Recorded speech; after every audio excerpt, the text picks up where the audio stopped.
Bueno, y a ustedes también les hay, buenas noches.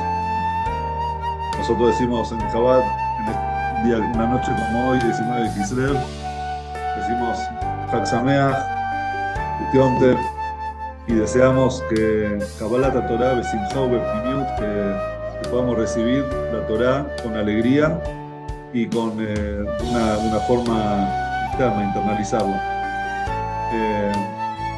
Y decimos también, en esta fecha de hoy, que sea una fecha donde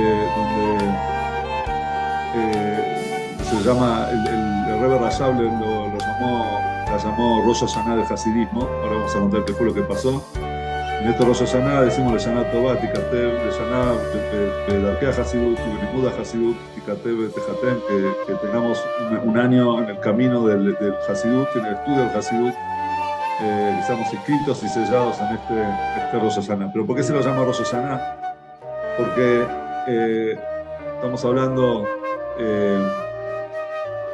finales de 1700, creo que 98, me parece por ahí. Hubo el Alter Rebbe, fundador del movimiento hasídico de Chabad, fue el autor del libro del Tania. Bueno, él se encargaba de enseñar Hasidut, de difundir el Hasidut como lo había aprendido de su maestro, el Magi de Mesrich, que dicho sea de paso también, un día como hoy es su yortzeit, es su día de fallecimiento, y como lo aprendió también del Baal Shem Tov, y trayendo también en realidad lo que el Baal Shem Tov enseñó una vez.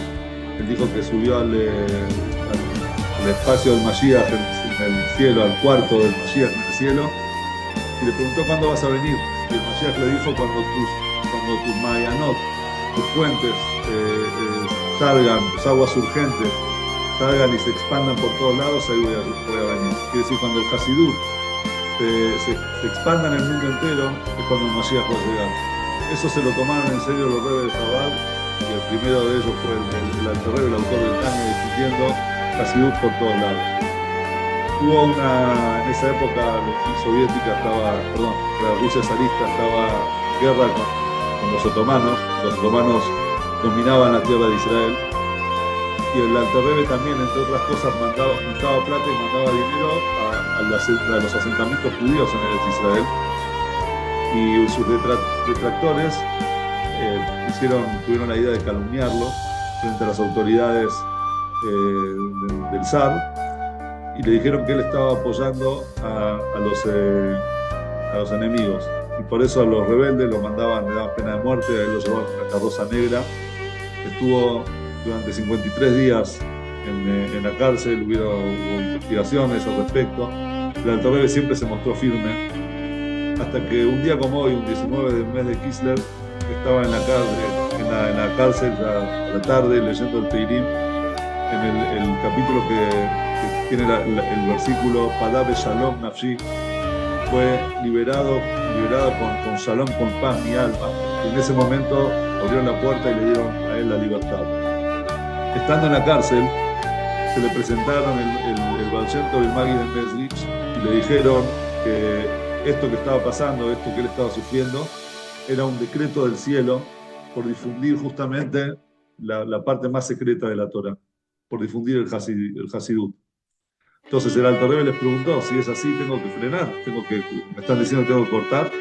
Entonces ellos le dijeron: no, por ser que ya empezaste, tenés que seguir mucho más fuerte, con mucha más fuerza. Y es interesante que él estuvo 53 días y hay 53 capítulos del Tania, un día por cada capítulo del Tania. Ese día él dijo que todo aquel que se alegre con su alegría, entonces él lo va a sacar de la opresión a la holgura y a la alegría, a la felicidad. Por eso voy a hacer un lejaim y empezar la clase de hoy. Años después se lo llamó Rosh Hashanah el Hasidismo. ¿Por qué? Porque en realidad no corría peligro él, su persona, corrían peligro si él se lo declaraba culpable. Todos sus discípulos, todos sus Hasidim corrían el mismo riesgo que él, que el Hasidut se iba a terminar. Él, que era la bandera del Hasidismo, la bandera que llevaba el Hasidut del Baal Shem Tov y del Magi de Mesrich, si terminaban con él, se terminaba todo el Hasidut. Por ende, el 19 de Kislev es un comienzo, un nuevo comienzo, es un Rosh Hashanah, en el que se nutre todo el año el estudio de Hasidut que nosotros tenemos, que es semanal y todo lo que estudiamos acá durante el año, se nutre todo de este día. Entonces, Lejaim Libroje, que ayer, digo para los que no me vieron, me están viendo por cámara, dije la braja recién antes tomando un vaso de jugo. Pero bueno, nos alegremos todos en la alegría del Alter Rebbe. Tenemos de fondo al Nibún, el Arba Babot, que es el Nibún típico fue compuesto por el Alter Rebbe. Y pedirle que nos saque a nosotros y a todos los que nos alegramos con él de la opresión a la holgura, principalmente los que están en opresión todavía, los rehenes en Gaza, que puedan salir un día como hoy, que sea también una geulá, una redención, una liberación, una libertad también para todos ellos. Voy a sacar ahora la música y vamos a arrancar con la clase de hoy, la clase de Hasidut de hoy.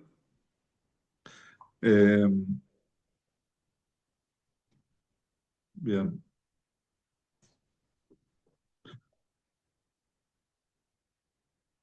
Bueno, todos, hoy en el título de la clase dijimos que vamos a hablar un poco de los sueños. El tema de los sueños es uno de los temas quizás más consultados, cuando a mí, como rabino, por lo menos, mucha gente me viene a hablar, me pregunta cosas. Siempre, muchas de las preguntas es sobre los sueños. ¿Qué significa un sueño? ¿Qué significa?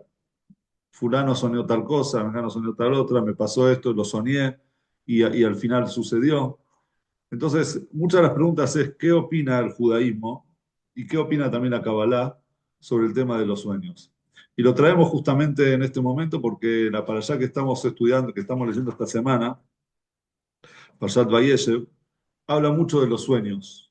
Habla de los sueños de Yosef, habla de los sueños de los ministros del faraón, habla de los sueños del faraón. Y es y nosotros vemos en Yosef que toda su vida era una vida que estaba rodeada de sueños. Yosef soñó, Yosef decodificó, interpretó los sueños, y Yosef también hizo realidad sueños. Entonces vamos a hablar hoy un poco del tema de los sueños y vamos a ver sobre el final de la clase también un mensaje muy importante y muy lindo sobre los sueños de Yosef. Para empezar, esta no es una parashá muy feliz, no es una parashá muy alegre.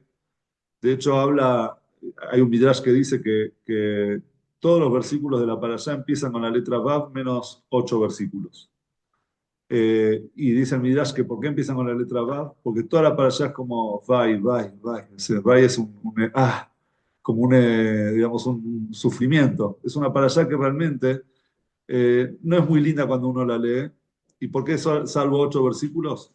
Porque hay una sola alegría en la parashá, que es el casamiento de Yosef con Osnat, hija de Potifar, que hay quienes dicen, según algunos comentaristas, en realidad ella era hija de Dinah y Shem, que leímos la semana pasada la historia de Dinah, y que ella se encontró con un Yehudí, ¿sí? Tenía el bris hecho a los 8 días, y por eso, por el mérito, por la alegría de Osnat y Yosef, que Osnat encontró a Yosef, entonces hay 8 versículos que no empiezan con la letra Vav, pero en general la parashá empieza con el odio de los hermanos de Yosef a Yosef, ¿sí? Que el papá le había hecho una prenda especial, ellos lo odiaban, él soñaba y lo odiaban más y lo envidiaban y que después lo venden. Después la historia también está la historia de Yehudá y Tamar y cómo Yehudá también pierde a sus hijos, Ser y Onán, y después cómo a Yosef está en la casa de Potifar, ministro del faraón, y después la mujer de Potifar lo acusa,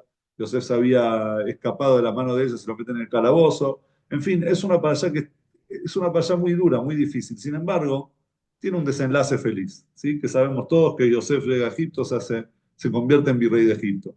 Pero toda la parashá también está rodeada de sueños. Principalmente los sueños de Yosef al principio de la parashá, cuando Yosef era un soñador y va y le dice a sus hermanos, le cuenta un sueño que él tuvo.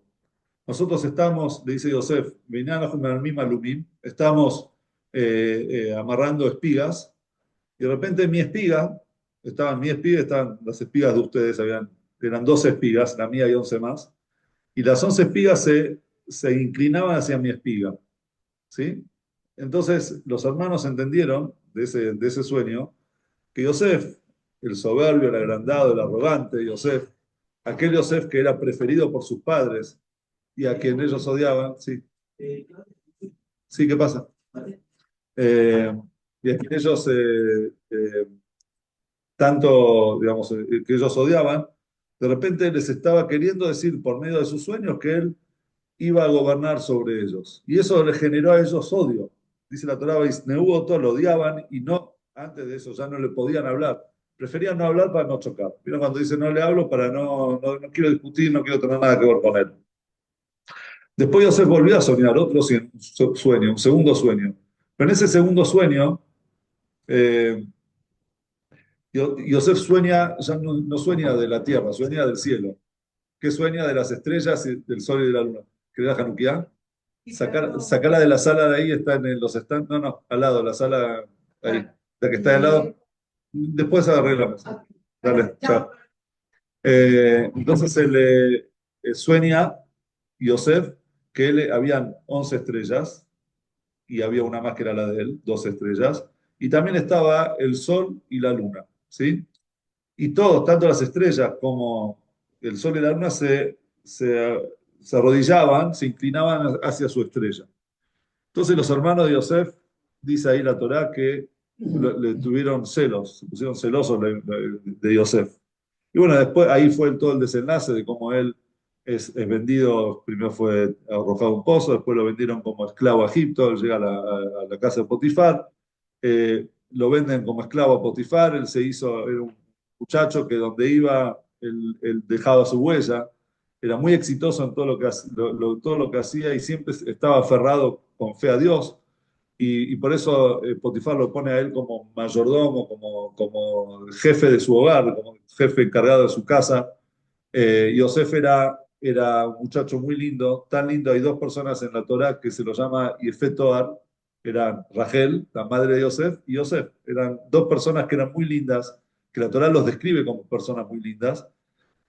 Entonces la esposa de Potifar se sentía muy atraída por Yosef y quiere convencerlo a hacer algo indebido. Entonces Yosef en ese momento ve el rostro de su padre, se imagina el rostro de su padre y sale corriendo y dice, yo no soy eso.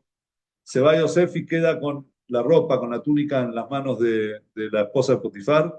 Entonces ella de venganza decide acusarlo a Yosef que quiso tener algo con ella y que al final ella acá tiene la muestra de la ropa de Yosef.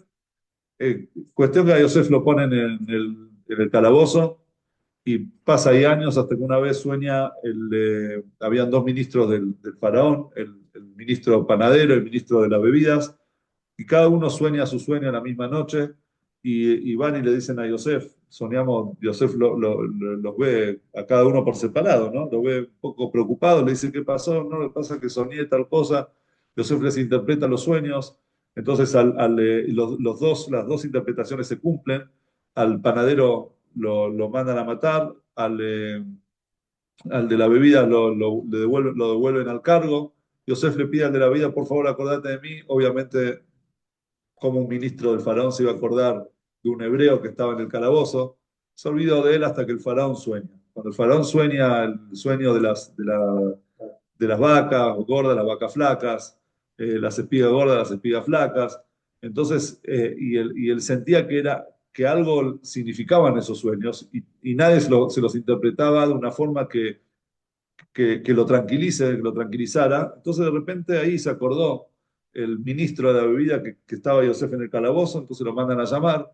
Yosef le dice, le interpreta los sueños al faraón, le dice que son los años de abundancia que van a llegar a Egipto y después los años de hambre y por lo tanto el faraón debe administrar los años de abundancia para poder abastecer después de alimento a toda la región en los años de hambruna, etcétera.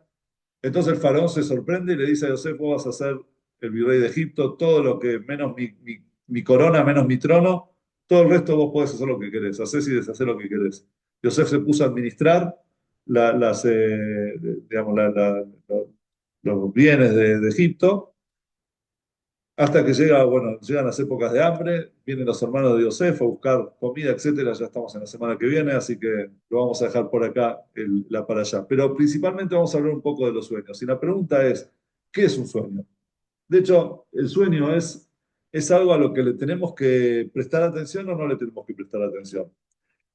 Obviamente que hay libros escritos al respecto, el famoso libro de Freud sobre la interpretación de los sueños, pero nosotros nos vamos a basar en lo que dice la Torá cientos de años antes que Freud, y vamos a ver que en la Torá vamos a encontrar una cierta, eh, eh, digamos, contradicción en su opinión acerca de los sueños. Porque por un lado, nosotros tenemos los sueños primero de Yosef, tenemos los sueños del faraón, tenemos los sueños de los ministros, que la Torá nos muestra que esos sueños tuvieron su interpretación y se terminaron haciendo realidad. Quiere decir que los sueños tienen cierta realidad. De hecho, nos dice el Talmud que el Talmud nombra varias cosas que son uno en 60 de otra. Es una parte de 60 de otra cosa. Entre ellos es el sueño. Dice que el sueño es una parte en 60 de la profecía. Es decir, que dentro del sueño hay un poco también de profecía. No solamente eso, la, nosotros vemos que en Job, en el libro de Job, Job dice, habla de los sueños a la noche, dice, Bejalom Gizion Laila, en los sueños de la noche, cuando la gente se va a dormir, y Egaleos en Anashim. Dios a veces lo revela en el oído a las personas, lo revela cosas. Ahí explica el Metzudat David, que es uno de los comentaristas de Job, y dice que a veces a la noche Dios nos muestra a nosotros sobre algo malo que estamos haciendo, un posible castigo que podríamos llegar a tener, para que la persona cuando se despierte recapacite sobre lo que está haciendo y se comporte de una manera correcta. Es decir, que el sueño tiene algo de realidad. Eh,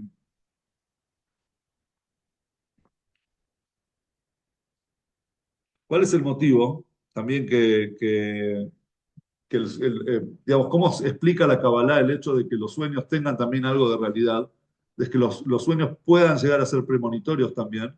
Es porque en ese momento ocurren dos cosas. En realidad, sí, ocurren dos cosas. Primero, vamos a el aspecto más físico, más terrenal, es que durante el día la persona tiene pensamientos, o como se lo llama el inconsciente, que la conciencia de la persona los mantiene silenciados. Hay ciertos pensamientos, ciertos sentimientos que la persona tiene que el sistema del ser humano durante el día está tan ocupado en las cosas, en el bienestar de uno mismo, y por lo tanto, si hay algo que nos va a subir a la mente, que nos puede perturbar o nos puede desenfocar de lo que nosotros estamos haciendo, la conciencia de la persona que está despierta y consciente, va dejando de lado ciertos pensamientos. Pero a la noche, cuando el guardia se va a dormir, la conciencia se duerme y se relaja, entonces ahí empiezan a fluir todos los pensamientos que pensó la persona durante el día, ¿sí? Ciertas cosas que tiene durante el día, y por lo tanto también hay muchas de esas cosas que realmente deberían suceder o cosas que son realmente reales, le llegan a la persona mediante el sueño, porque son cosas que la persona las tiene dentro. Entonces, al tenerlas dentro, surgen durante el sueño. Eh,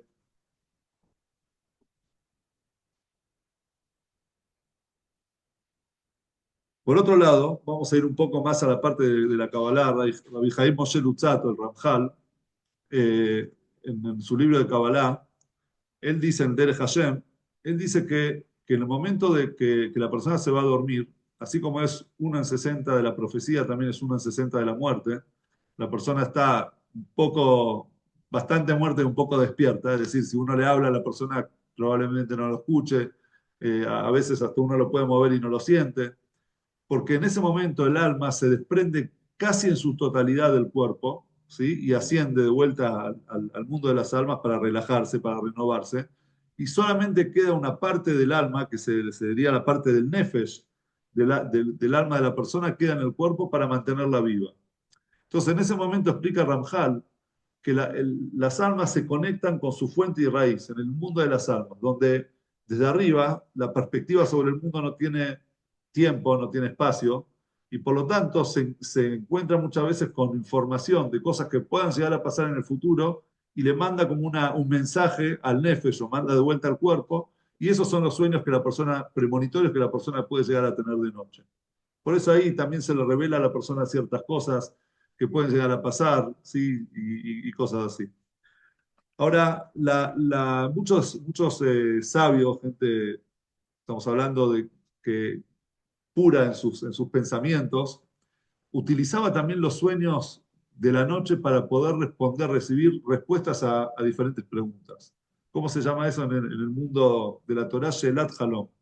Hacían una pregunta en el sueño. Es decir, antes de irse a dormir, ellos le pedían a Hashem, le hacían un rezo pidiendo que le responda tal y tal pregunta. Y cuando ellos se dormían en el sueño les aparecían las respuestas. Por ejemplo, hay un libro que se llama Or Zarua. ¿Sí? Or Zarua eh, es un libro que lleva ese nombre por un versículo, Or Zarua la tzadiku leishreilev simcha. Cuenta el autor del libro que él, ¿por qué le puso ese nombre al libro? Porque él una vez le llegó tenía que hacer un get, un acta de divorcio. Y el hombre, el marido se llamaba Akiva. Y a él le surgió la duda si Akiva, al final, la última letra, se escribe con Aleph o si se escribía con Hei. No sabía. Entonces empieza, antes de irse a dormir, dice, voy a hacer Shelat Halom. Voy a preguntar a Dios. Y soñó ese día con este versículo, con el versículo Or Zaru ala tzadik uleishrei lev simcha, que las últimas letras de cada una de estas palabras forman Reish Or, es Rabí, Zarua Ain, la tzadik Kuf, uleishrei Yud, no, Or Zarua la tzadik, sí, uleishrei Yud Lev Bet Simcha Hei, o sea, Rabí Akiva. ¿Y Akiva con qué? Simcha termina con Hei, y ahí entendió él que Akiva va con Hei. Que dicho sea de paso, vieron que en Yom Kippur a la noche, antes de, o sea, en Kol Nidrei se dice Ordaru ala tzadikul Israel Lev Simcha, porque Yom Kippur es el día del fallecimiento de Rabí Akiva, y por eso se lo recordamos con este versículo. Entonces, por eso le puso el nombre Or Zarua. Y así hay varias, o sea, vemos acá que los sueños dentro en el judaísmo son, hay que prestarles atención, porque muchas veces son premonitorios, muchas veces recibimos respuestas, muchas veces recibimos mensajes de Hashem que nos quiere dar, y además es uno en 60 en la profecía, ¿sí? Tenemos también el Talmud, en el Tratado de Brajot, hace la pregunta que nosotros nos vamos a hacer ahora, es la contradicción que tiene el tema de los sueños en la Torá. Entonces pregunta Raba en el Tratado de Brajot, dice, sobre Moshe está escrito, ¿qué dice sobre Moshe? Bajalom adaberbo, yo por medio del sueño voy a hablar con él. Quiere decir que Dios habla con Moshe también en los sueños, ¿sí? Por medio de sueños. O sea que los sueños son reales, son importantes. Pero por otro lado, en el profeta Zacarías dice, Halomot Shavi Daberu. Los sueños son banalidades. Los sueños no significan nada.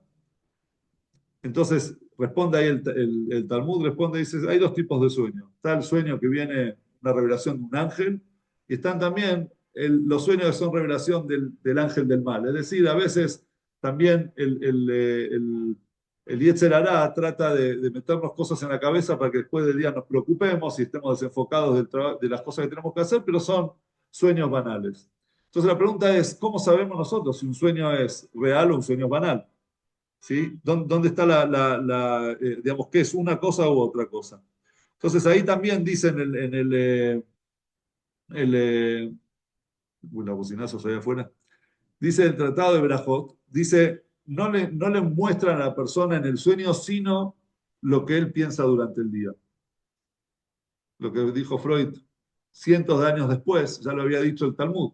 La persona durante el día vive cosas, escucha cosas, piensa cosas, siente cosas. Solamente que, como dijimos antes, la conciencia no le permite desarrollarlas. Entonces, al no permitirle desarrollarlas, el, el, la, el, la persona las va, la va guardando en un costado y a la noche todo lo que pensó, todo lo que sintió sale a la luz.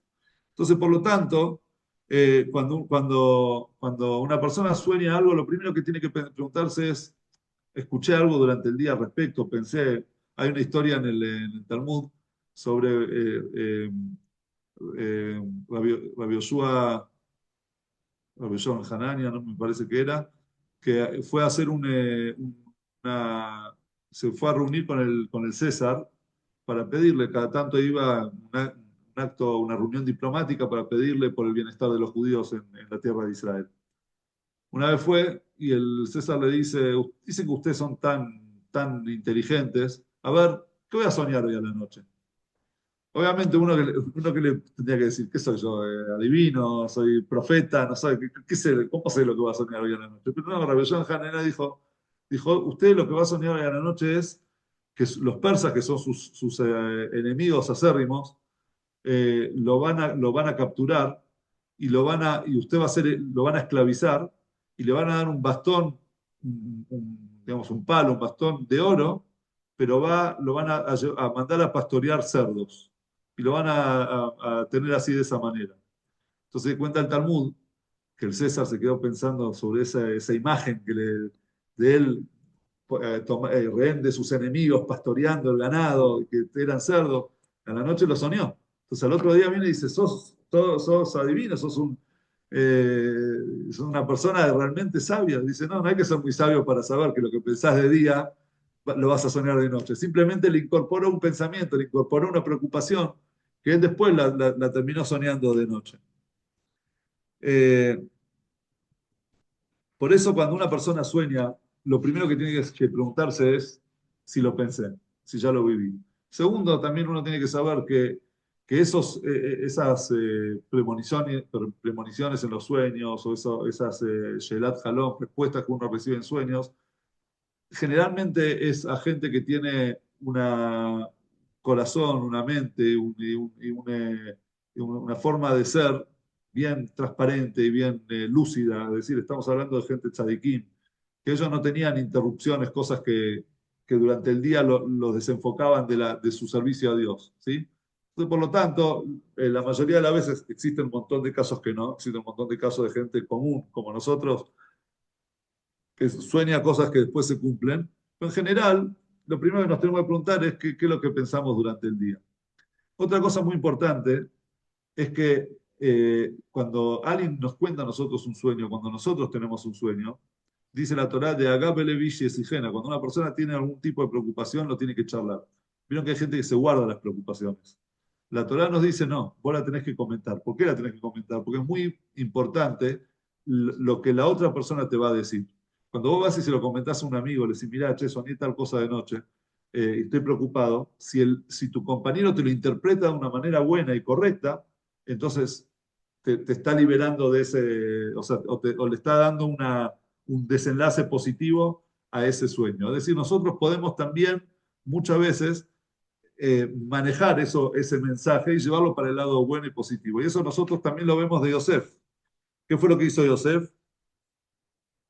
Yosef Atzadik, ¿qué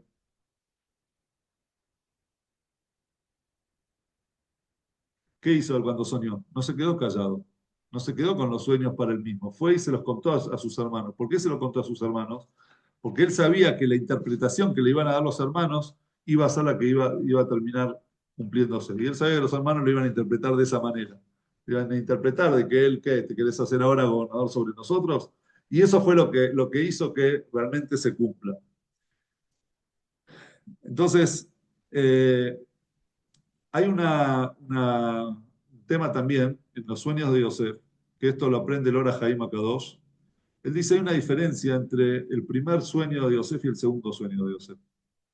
Primero, vamos a ir un poco más atrás. El Rabbi Abraham ben Arambam, el hijo de Maimónides, el hijo de Rambam, él más atrás se dio en la clase, ¿no? Porque hay un detalle que me olvidé de comentarlo, es que cuando Yosef sueña dos sueños, ¿no? El primero de los sueños que sueña Yosef era el que estábamos haciendo los atados de las espigas. Y después de ese sueño dice que los hermanos lo odiaron, o sea, aumentaron el odio. ¿Sí? Ya lo odiaron más. Pero en el segundo sueño, dice cuál fue la reacción de los hermanos. Se pusieron celosos. Vaikanú Boejab. Estaban celosos de él. Entonces pregunta Rabbi Abraham, dice, ¿cómo? El primer sueño era odio, el segundo sueño envidia. ¿Cuál es la diferencia entre el sueño y entre el odio y la envidia? Que el odio, vos odias a una persona por lo que es. Lo odias porque es una persona que es arrogante, es agrandada, y capaz que vos no tenés nada que ver con él y quizás es inferior a vos, pero vos le tenés odio. No así la envidia. La envidia es lo opuesto. Es cuando una persona se resigna a algo que va a pasar y por lo tanto está celoso de la persona a que le va a pasar. En otras palabras, en el primer sueño ellos lo desestimaron. Dijeron, ¿qué te querés agrandar ahora que te haces el rey? Por eso lo odiaban. Pero de repente en el segundo sueño ellos sintieron algo que no había en el primer sueño y le prestaron atención. Y eso fue lo que provocó en ellos de repente en odio, envidia. Ah, ¿realmente va a suceder? ¿Realmente va a pasar? ¿Realmente vos vas a gobernar sobre nosotros? ¿Y qué es lo que ellos vieron en el segundo sueño que no vieron en el primero? Y que eso también lo trae algo parecido, trae el Ora Jaim Akadosh. Es que en el segundo sueño Yosef, el primer sueño, ellos dijeron, bueno, lo que pensás en el día, lo que soñás de noche. Vos tenés aires de agrandado. Entonces a la noche soñás que vos sos el rey y todos vienen y si nosotros nos arrodillamos frente a vos, etcétera. Pero en el segundo sueño, Yosef sueña que también sus padres, su padre y su madre se iban a arrodillar frente a él, el sol y la luna. Y ellos sabían muy bien quién era Yosef. Ellos sabían que el respeto que Yosef le tenía al papá, con quien estudiaba todos los días, Yosef nunca se le iba a ocurrir, nunca se le iba a pasar por su cabeza que su padre se iba a arrodillar frente a él, que él iba a tener cierto poder sobre su padre, y mucho menos con la madre. ¿Por qué? Porque la madre ya había fallecido, Rachel ya había muerto. No importa que era Bilhá, la sirvienta de Rachel, que se casó también con Jacob, que era como una madre postiza, es decir, una madre, ella tomó a los hijos de su ama como sus propios hijos. Pero ellos cuando escucharon en el segundo sueño de Yosef que también sus padres se iban a arrodillar frente a él, ellos dijeron, pará, esto no lo pensó Yosef de día. Y si Yosef no lo pensó de día, es porque esto ya puede ser premonitorio. Por eso ahí ellos, dice Baikanú, en ese momento tuvieron envidia ellos y no solamente celos. Perdón, celos y no solamente odio. Y también se lo cuenta al padre y dice Babib Shamar Tadabar, el padre lo guardó, ¿sí? Le prestó atención, digamos. El Shulchan Aruch dice, perdón, eh, entonces esto mismo dice también el Ora Haim. El Ora Haim dice que el, el, una de las cosas para saber si un sueño es premonitorio o no, es saber si la persona lo piensa durante el día o no. Por eso es que los hermanos de Yosef dijeron, bueno, si él no lo pensó, porque nunca van a pensar en que el padre se arrodilló a él, ahí es cuando le podemos prestar atención al sueño y no antes. Entonces, esa es una de las cosas. Es interesante que el Shulchan Aruch dice que los sueños todas las cosas que pasan en los sueños no pinchan ni cortan, o sea, no significan nada. Es decir, viene una persona y dice, trae el alajá un ejemplo, una persona, el, mm, el papá murió, ¿sí? Y él sabía que el papá tenía no, y después vino una persona, un fulano, y le dice, mira, yo le presté plata a tu papá, o sea, tu papá me está debiendo plata, quiero que me pagues. Y él no sabe si el papá le prestó o no le prestó, de repente no sabía nada. De repente a la noche sueña que el papá se le presenta y le dice, escuchá, anda en tal y tal lugar, hay plata, yo dejé ahí plata, esta plata yo se la debo a Mengano, ¿sí? A fulano, yo se la debo a él. Y él va, a la mañana se levanta, va a ese lugar donde el papá le dijo que tiene plata y realmente tenía plata. Entonces pregunta a la alhaja, ¿qué se hace? ¿Se la tiene que devolver o no se la tiene que devolver? La alhaja dice, no.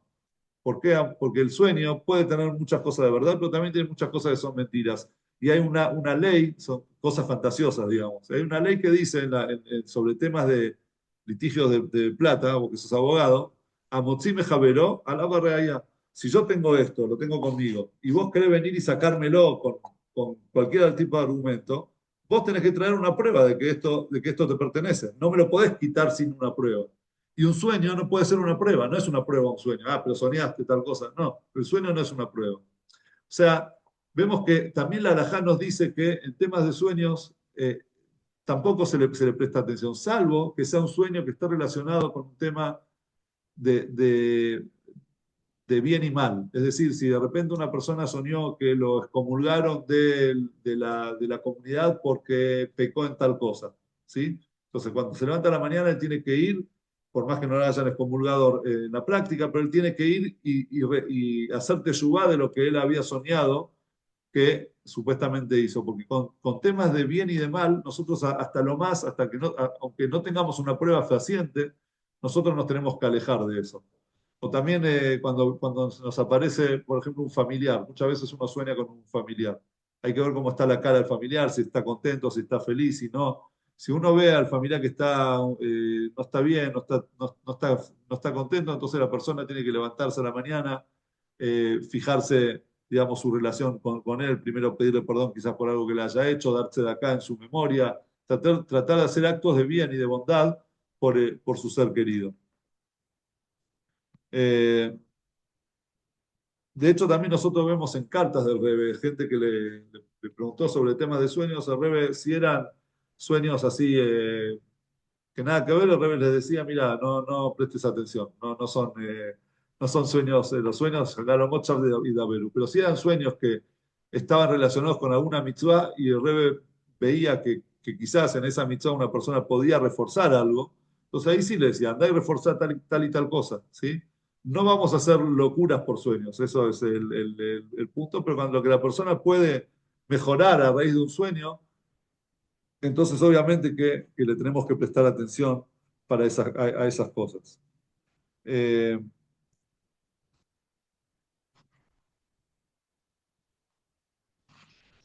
Ahora vamos a ver un poco sobre el tema de los sueños de Yosef. Nos vamos a enfocar en los sueños en sí que tenemos en la parashá de esta semana. Pero primero vamos a hacer una observación de los sueños del libro de Bereshit. En el libro de Bereshit tenemos varios sueños. El primero que soñó, que nos cuenta el Bereshit que soñó, fue Abimelech. Abimelech Melech Plishtim, Abimelech el rey de los Pelishtim. Él la tomó a Sara, ¿sí? Cuando Abraham fue a sus tierras, él la vio a Sara, que era muy linda, y se la llevó a su palacio. A la noche, él sueña, ¿sí? Que Dios le dice, vos vas a morir porque tomaste a una mujer casada.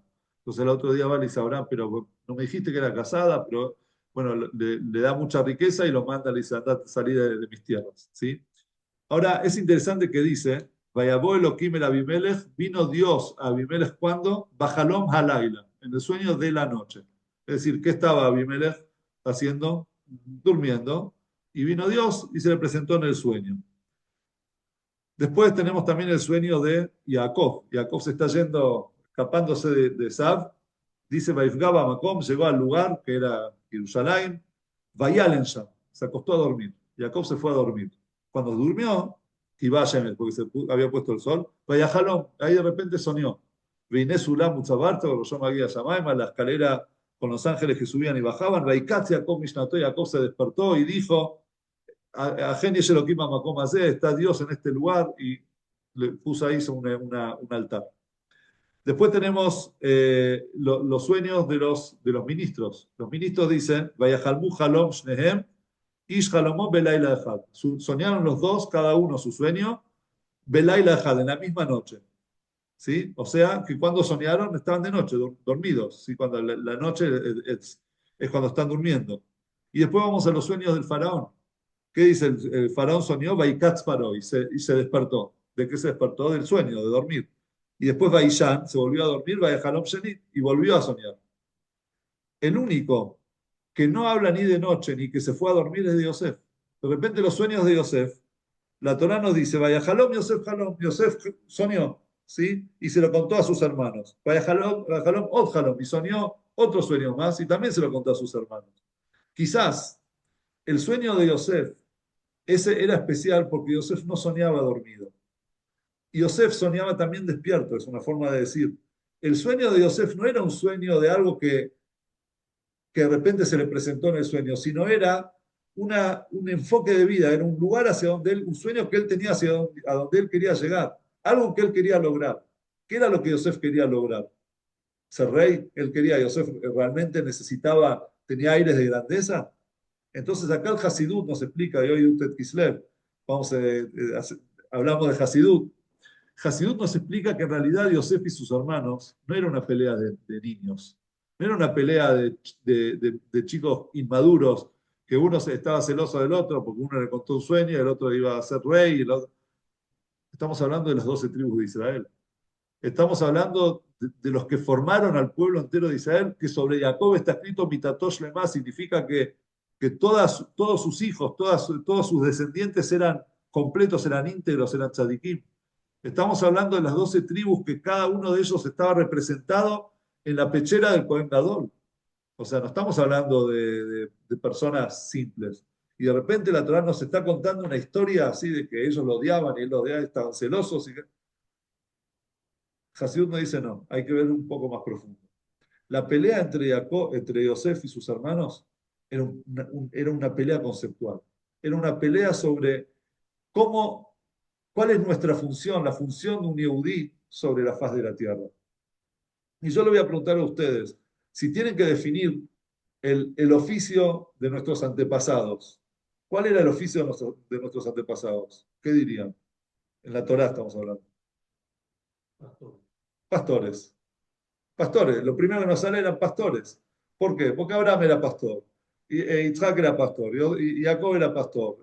Tenía toda la Torá, como David era pastor. Los hermanos de Yosef eran pastores y estaban pastoreando el ganado. Y todo el tiempo está hablando de pastores. Ese era el oficio que ellos elegían. ¿Y por qué lo elegían? ¿Por qué elegían ser pastores? Porque el pastor tiene algo que no tiene el resto de los oficios. Puede meditar. Rabbi Akiva medita, ¿conocen la historia de Rabbi Akiva? Akiva era hasta los 40 años, era pastor.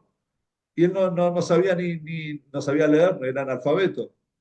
En ese, sin embargo, estaba la hija del dueño, la hija del patrón, Rachel, le decía, vos tenés grandes capacidades, vos no sabés porque nunca te sentaste a estudiar, pero tu mente, tu cabeza, tiene un gran potencial. Si vos te sentás a estudiar Torah, vas a ser un gran sabio, un gran erudito.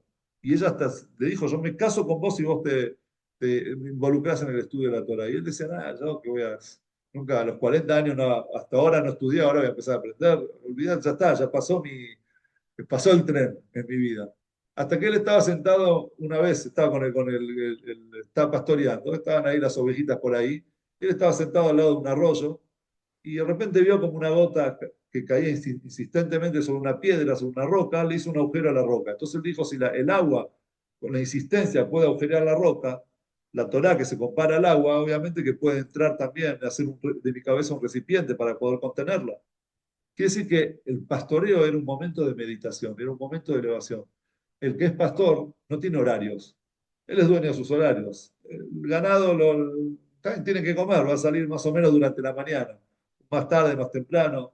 Y cuando llega al lugar donde van a pastorear, y él se queda sentado y ellos están ahí, a lo sumo. Es como un oficio en el que ellos se abstraen del mundo de la parte material y están en su propio espacio, en su propio lugar espiritual, meditando y elevándose, y no tenían contacto realmente con el rigor del oficio en la tierra. Sin embargo, ¿qué es lo que sueña Yosef? Yosef sueña de espigas, pero si ellos no eran agricultores. Entonces, ¿por qué no soñó con ovejitas? ¿Por qué con espigas si ellos no trabajaban en la tierra? Y de hecho, ¿qué terminó siendo Yosef? Administró la tierra, la cosecha, las cosechas de Egipto. Quiere decir que Yosef en realidad, en su ideal, él decía, nosotros no podemos estar aislados del mundo como ustedes creen. El Yehudí tiene que estar metido en el mundo. Ellos decían, no, eso déjaselo a los demás. Nosotros como judíos tenemos que estar pensando en Dios, elevándonos y estar en el aspecto espiritual. No tenemos que estar trabajando, labrando la tierra que antes de que salga del sol ya hay que estar ahí regando, trabajando y con el sol en nuestras espaldas, que no te da tiempo de pensar y los tiempos son los tiempos del año, digamos, de las estaciones del año. El campo tiene sus tiempos. y vos no podés relajarte. Y cuando estás trabajando estás metido en lo que estás haciendo. Entonces ellos decían, le decían a Yosef, nuestra función en este mundo es la espiritual.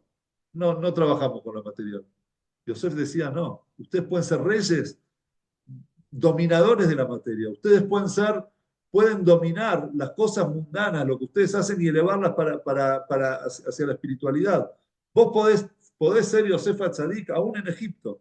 Podés estar en el lugar más bajo del mundo, en lo que era Egipto de esa época, y seguir siendo Yosef Atzadik, Yosef el Tzadik.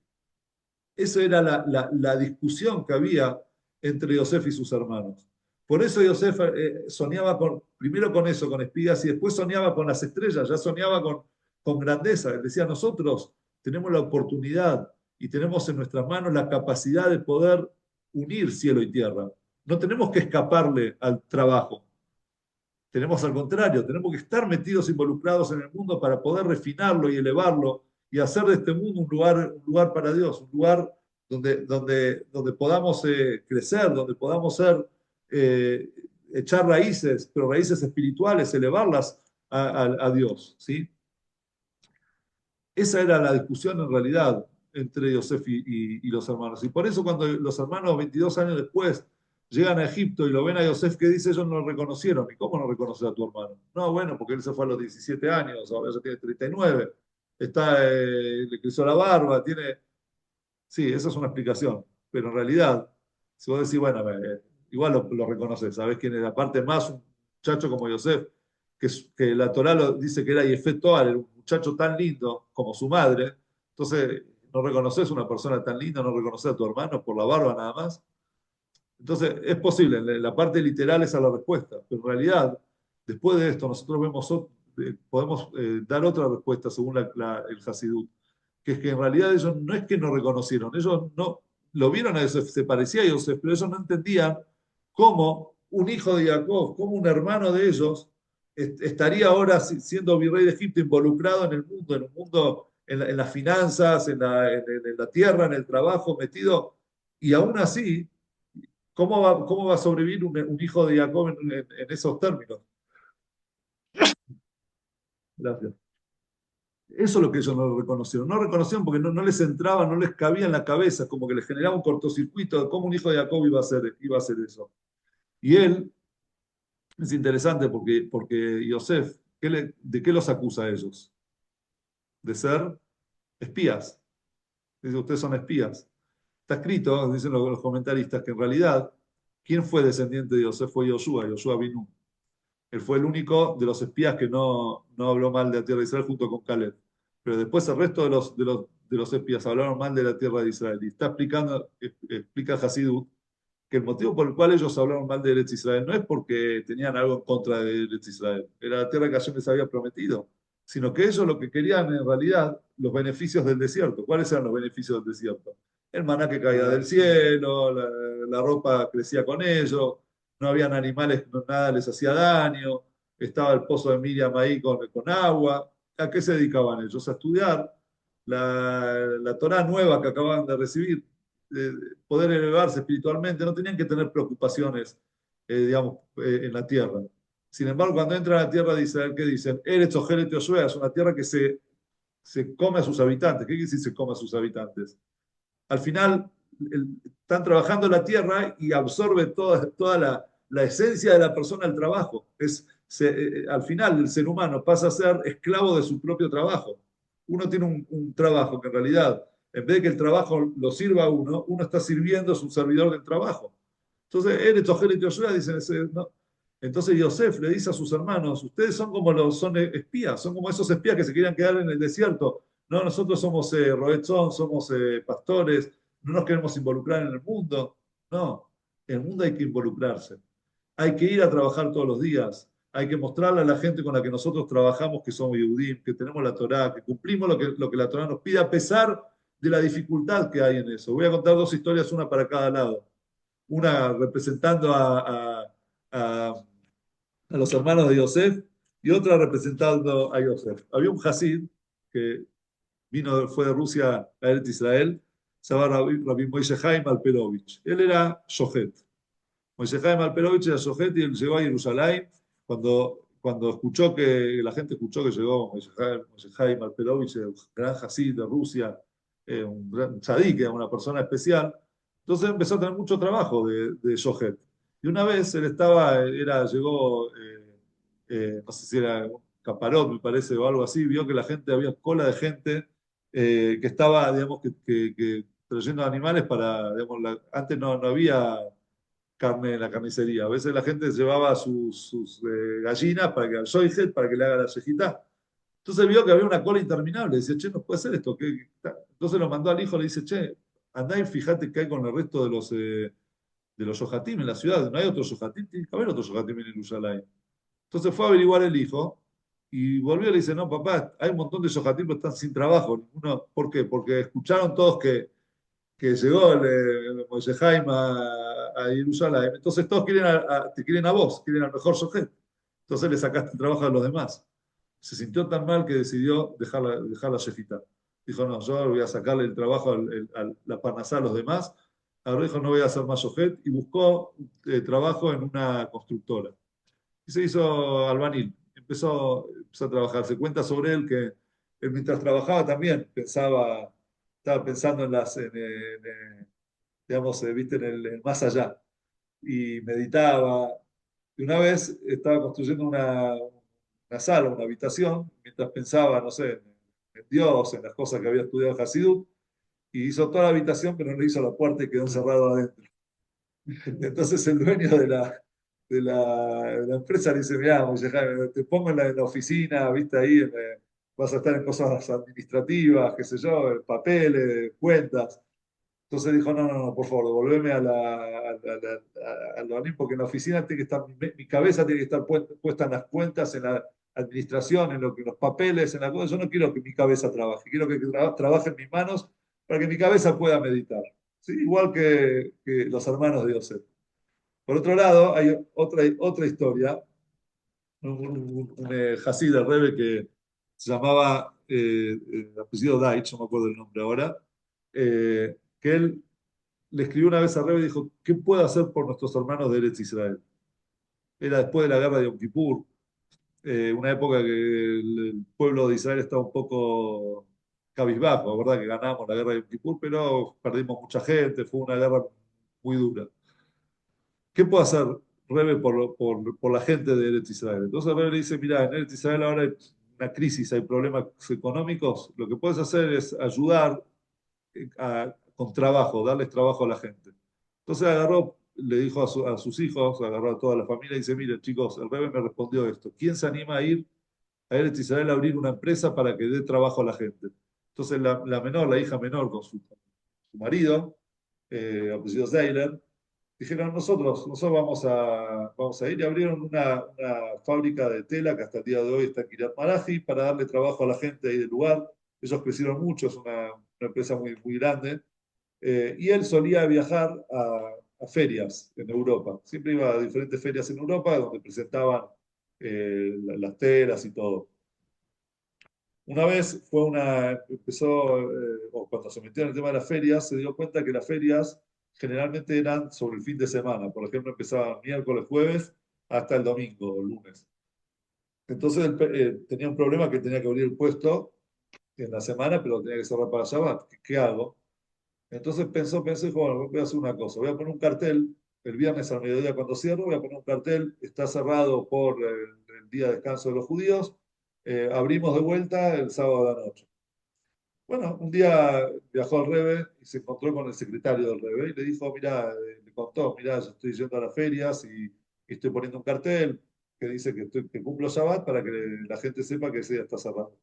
Ah, bueno, al rato lo llama el secretario por teléfono y le dice, escucha, me dijo el Rebe que te diga que el cartel lo tenés que poner desde el día miércoles. Cuando abrís la feria, poné el Shabbat va a estar cerrado por la fiesta, por el día de descanso de los judíos. Entonces, uno piensa que el Rebbe seguramente se estaba preocupando por su economía. ¿Qué quiere decir su economía? Porque si la gente de repente llega al puesto de Zeiler para comprar las telas y ve que, hoy está cerrado porque es Shabbat, pero bueno, está cerrado, listo, se perdió la venta. Sin embargo, si ellos van el miércoles y pasan por ahí y ven que el viernes va a estar cerrado, el sábado va a estar cerrado, entonces se van a adelantar y van a decir, bueno, hago la compra acá y después sigo por el resto de los puestos. Pero en realidad no era así. El Rebbe lo que quería era que desde el principio de la semana la gente ya tenga en su mente, vea el cartel, que existe un día que se llama Shabbat. Que ese, y el día de Shabbat este puesto cierra. No importa dónde esté, no importa quién venga al negocio, cuántas ventas me vaya a perder. Este negocio cumple las leyes de Hashem y cierra en Shabbat. Cuenta él que un día pasaron los años, en una de las ferias que él estuvo caía en Rosh Hashanah también. Tenía unos días previos y después Rosh Hashanah. Entonces él puso un cartel, va a estar cerrado 2 días, los 2 días de Rosh Hashanah por Rosh Hashanah judío. De repente escucha tumulto ahí en la entrada de su puesto, hay una persona gritando a los gritos, se acerca y escucha que un hombre mayor está gritando, ¿qué ponen ustedes el cartel de la fiesta desde acá? ¿Qué sé yo? ¿Qué tiene que ver? Esto es una feria, acá los puestos tienen que estar abiertos a los gritos. Entonces él se acerca y dice, disculpe, señor, ¿de dónde es usted? Yo soy de Chile. Entonces dice, notaba que el acento no era chileno.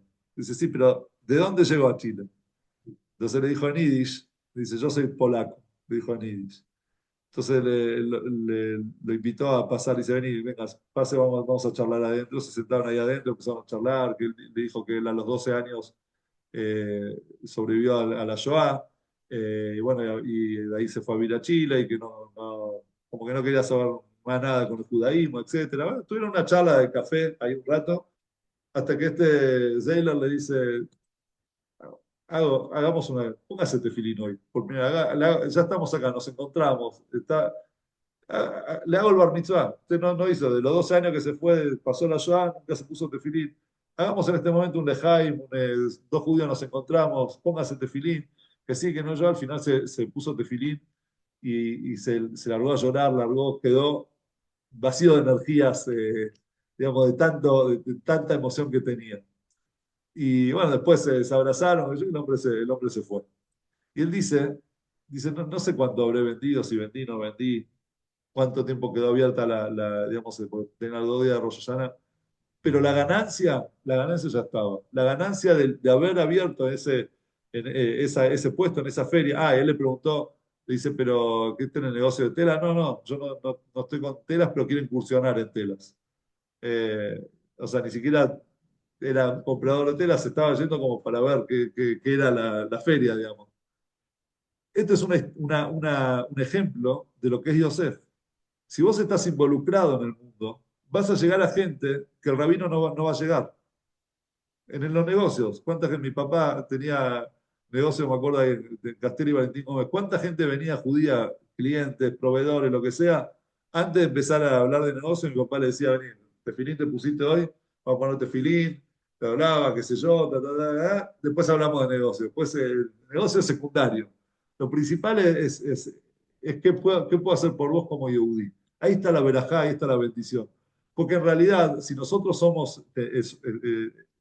damos toda nuestra vida, el negocio pasa a ser lo principal en nuestras vidas, entonces estamos siendo servidores del negocio y el negocio no nos sirve a nosotros. Nosotros nos tenemos que dar cuenta, como Yosef, que aún en Mitzrayim, aún siendo el líder de Egipto, vos seguís siendo Yosef Atzadik. Vos sos el que abastece a Egipto de alimentos. No Egipto te alimenta a vos, hablando en términos, digamos, de energías negativas, sino al contrario. Vos emanás energía positiva, vos emanás espiritualidad y, y convencés o contagiás, mejor dicho, a la gente que está alrededor tuyo con esa espiritualidad. Esa era la discusión entre Yosef y sus hermanos.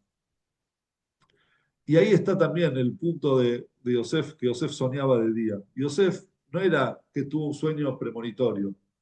Yosef tenía una idea de qué es lo que él quería, cuál es su objetivo de vida, hacia dónde quiere ir él. Por eso la Torá no nos dice que Yosef soñó de noche. No, Yosef no soñó de noche, soñó de día, soñó al otro día, soñaba pasado mañana.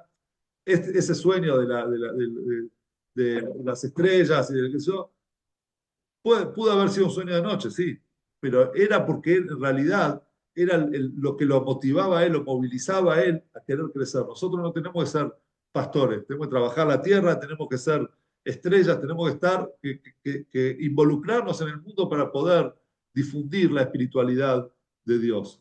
Cada uno de nosotros, algunos tienen, y el que no tiene debe tener un sueño, un objetivo en la vida.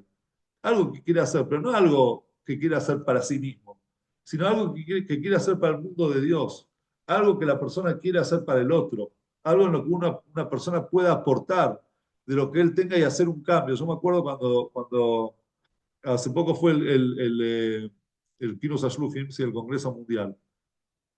Y yo siempre cuento que hace, bueno, en el 2000, o sea, hace 24 años, yo estaba estudiando en Estados Unidos, estaba estudiando en Nueva York, y justo en la época del Congreso, yo estaba estudiando allá, dije con un amigo, che, vamos y nos colamos ahí en el salón, en el banquete, digamos, en el día del cierre del Kinus. No había tanta seguridad como hay hoy, antes era más fácil, entonces fuimos y aparte era menos gente, y igual era un montón, pero era menos gente y se hacía en un salón de un hotel, entonces justo había varias entradas al salón. Una vez que empezó todo, ya estaban todos adentro, el guardia, no sé, fue al baño o lo que sea, y los argentinos nos metimos ahí, nos colamos adentro del salón. Y de repente se te abre un salón inmenso, lleno de gente, y toda la escenografía, y había un momento, dos cosas que me acuerdo que me impactaron mucho. Primero fue cuando se abrieron las puertas de los dos costados del salón y entraron los hijos de los Lujim, cada uno con la bandera de su país. Y ver eso y pasaban por el medio y se formaron todos así al fondo, era algo, con la marcha, hay una canción que es la marcha de los Lujim, era algo que hasta ahora lo recuerdo y se me eriza la piel. Y segundo, vi cuando todos los Lujim bailaban juntos y estaban hermanados. Yo dije, mirá lo que es esto. Esto tiene impacto mundial. Esta es el Rebbe mandó Shluchim al mundo entero y acá están representados todo el pueblo judío prácticamente del mundo. No hay un caso, o sea, donde hay judíos hay Chabad. Entonces, y hay lugares que no hay judíos, pero hay Chabad por los turistas que pasan por ahí. O sea, están representados acá todo el pueblo judío en este salón. Yo quiero ser parte de esto. Yo tengo un sueño. A mí ahí me abrió la casilla, ¿cómo se dice? Ese casillero, ¿viste? De escondido. Yo quiero volver acá, pero no como colado. Yo quiero volver acá como rabino. Quiero también ser parte de esto. Y ese fue mi sueño. Después mi esposa también tuvo su sueño. También ella soñaba con algo así. De hecho, lo hablamos en la primera salida. Y ese sueño es lo que a nosotros después nos llevó, después de un tiempo, yo empecé, me acuerdo, a trabajar en un local que vendíamos música, discos de CDs, y nunca le pedí un aumento. Pero no le pedí aumento por más que subía todo, ya tenía una hija, todo. ¿Saben por qué me le pedí aumento? Yo le decía a mi esposa, le digo, pues, si estoy cómodo, no me voy a ir más. Yo tengo un sueño. Y ese sueño yo necesito que me ajuste el pantalón para que el día que se me presente la oportunidad, decir yo me voy. Entonces no quería estabilizarme y sentirme. Todos tenemos que tener un sueño. Algunos ya lo tienen.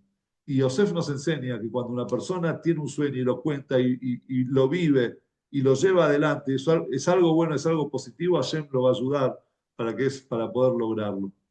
Entonces, que Hashem, vamos a terminar también, empezamos con un Lejaim, terminamos con un Lejaim, que Hashem pueda abrirnos las puertas de la realización de los sueños a cada uno de nosotros, que juntos podamos hacer un mundo mejor, que estas enseñanzas de Hasidut puedan penetrar en nuestros corazones y en los corazones de los demás, de todos los que nos están mirando, y que podamos llegar a eh, esa visión que tuvo el Baal Shem Tov cuando el Mashiach le dijo que va a llegar y se va a revelar el día que sus manantiales de Hasidut lleguen al mundo entero. Acá en Salta ya llegaron, así que Jaime, que así sea, que llegue el Mashiach. Amén. Jaime.